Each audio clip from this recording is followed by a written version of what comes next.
Guys ഇത് കണ്ടോ, നമ്മളെ വീട്ടിലേക്ക് വന്ന ഗസ്റ്റിനെ കണ്ടോ നിങ്ങൾ? നമ്മളെ വീട്ടിലേക്ക് വന്ന ഗസ്റ്റ് ആണ്.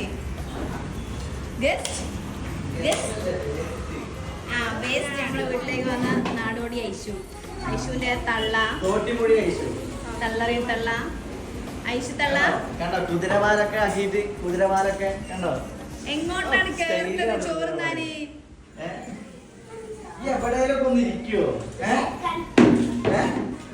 അപ്പൊ നമ്മളെ ഉച്ചക്കത്തെ സ്പെഷ്യൽ ഐശു വന്ന സ്പെഷ്യൽ ബിരിയാണി ആൻഡ് ബിരിയാണി മസാല ദാ മിക്സ് ചെയ്തിട്ടില്ലേ? മിക്സ് ചെയ്യാണ്ട് ബിരിയാണി ഉണ്ടാക്കിയത്.